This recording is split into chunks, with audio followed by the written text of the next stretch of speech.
Assalamualaikum warahmatullahi wabarakatuh. Alhamdulillah, pada kesempatan hari ini kita berjumpa lagi pada pembelajaran jarak jauh atau pembelajaran online pada mata pelajaran Bahasa Indonesia kelas 7. Pada hari ini, Ananda sekalian, kita akan membahas mengenai tema yaitu mengidentifikasi jenis teks deskripsi.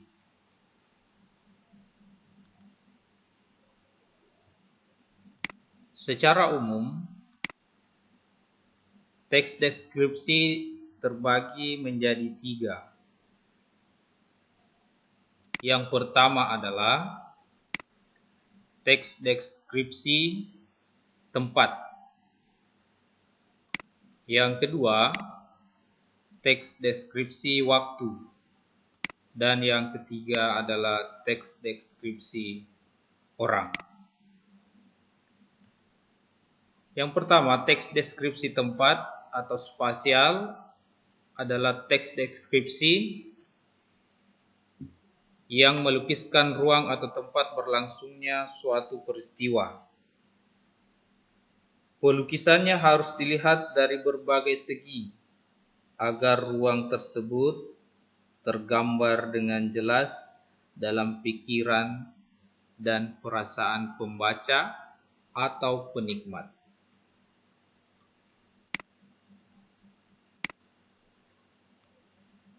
Salah satu contoh, jika Ananda akan mendeskripsikan tempat, contohnya adalah monumen nasional atau yang biasanya dikenal dengan istilah Monas.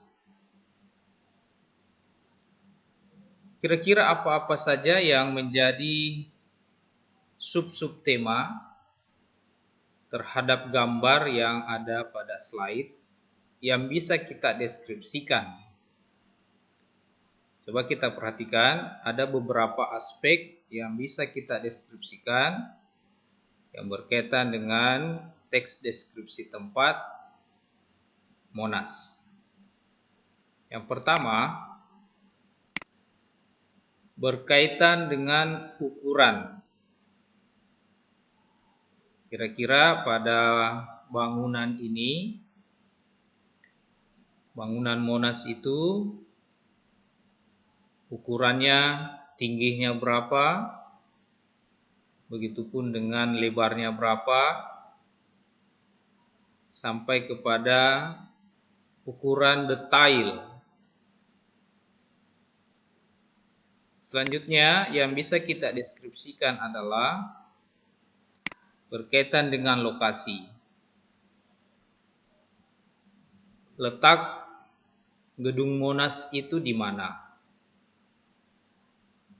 Ya, tentu ada di daerah Jakarta. Dan ini bisa kita kembangkan menjadi beberapa kalimat. Di jalan apa? Dan seterusnya. Aspek yang lain yang bisa kita deskripsikan adalah daerah sekitar Monas, ada tamannya. Di dalam taman ini bisa kita deskripsikan suasana yang ada di taman.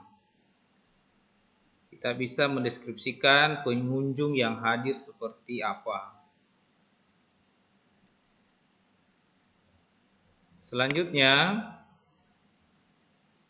yang bisa kita deskripsikan adalah berkaitan dengan sejarah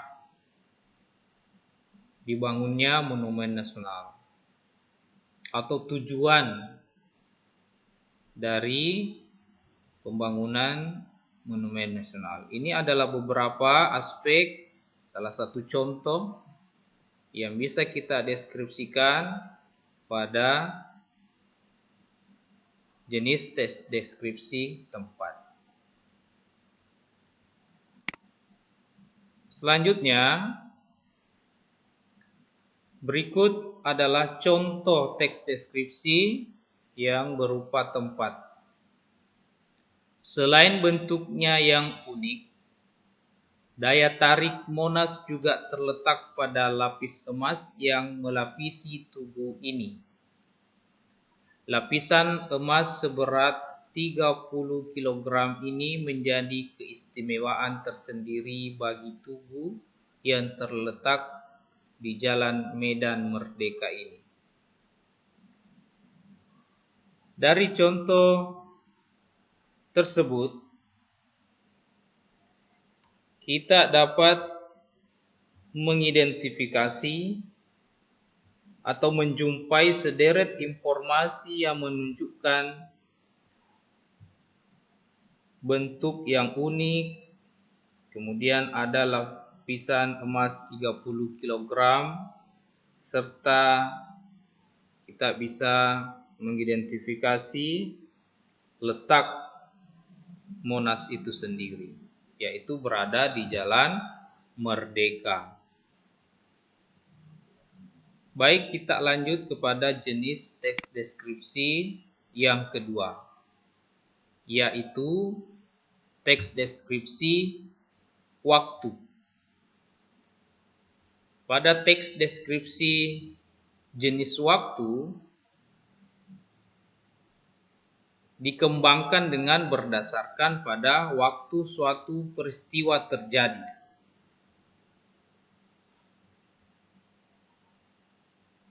Mari kita perhatikan satu contoh. Pada tanggal 4 Agustus tahun 2020 terjadi ledakan hebat di wilayah Lebanon. Saksi menceritakan bahwa ledakan terdengar 2 kali. Ledakan pertama cukup hebat dan terjadi pada pukul 15.30 sore. Ledakan susulan terdengar 15 menit kemudian. Situasi itu menjadi genting dan terdengar teriakan di mana-mana. Petugas tiba di tempat kejadian perkara pada pukul 18.00 dan langsung memasang garis polisi.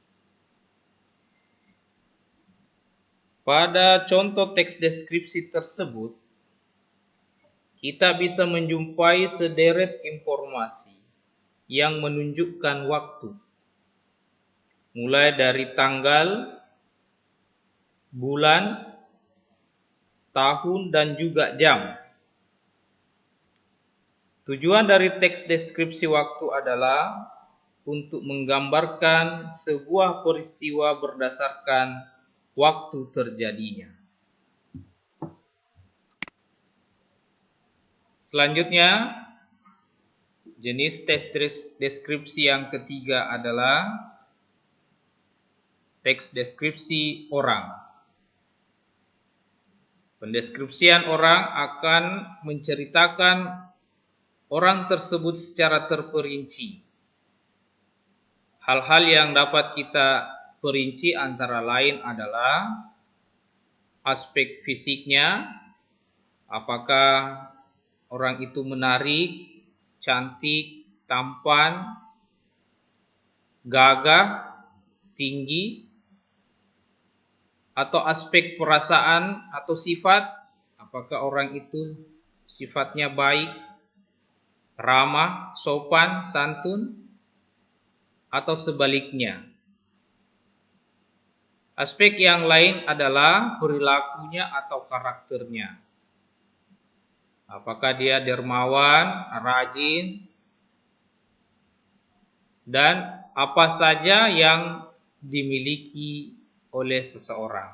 Misalkan orang itu memiliki harta yang banyak, memiliki ilmu, memiliki pengalaman yang banyak, dan seterusnya. Mari kita perhatikan satu contoh yang berkaitan dengan teks deskripsi orang. Mantan Presiden Habibie memiliki pembawaan tenang setiap kali diwawancarai. Ia seorang yang jujur dan apa adanya. Meskipun pandai dan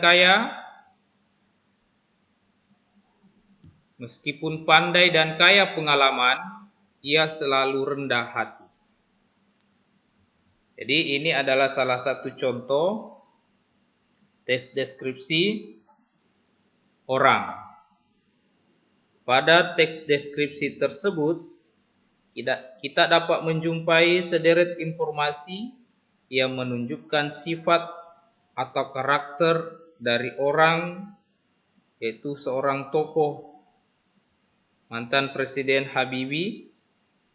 Di antara sifat atau karakternya adalah pembawaan yang tenang, seorang yang jujur, apa adanya, pandai, serta kaya pengalaman dan rendah hati.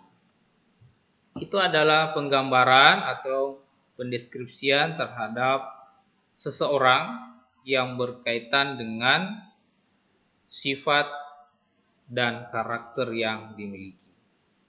Kita juga bisa mendeskripsikan berkaitan dengan aspek-aspek lain. Misalkan kita mendeskripsikan ayah atau bunda kita. Bagaimana ayah bunda kita berjuang mencari rezeki, memelihara kita, merawat kita dengan baik, membesarkan dan memberikan kita layanan pendidikan yang prima dan memuaskan. Sekian pembahasan kita pada hari ini. Semoga Ananda bisa memahami pembelajaran melalui online atau pembelajaran jarak jauh, dan kita bisa menyimpulkan bahwa ada 3 jenis teks deskripsi yang kita pelajari pada jenjang sekolah menengah pertama, yaitu teks deskripsi tempat, teks deskripsi waktu, dan teks deskripsi orang. Semoga Ananda bisa mengamalkan ilmu yang dipelajari hari ini dan bisa berkarya dalam menyusun teks deskripsi tersebut. Demikian, mohon maaf atas segala kekurangan. Tetap selalu jaga kesehatan, hargai dan hormati orang-orang yang ada di sekitar Ananda. Wassalamualaikum warahmatullahi wabarakatuh.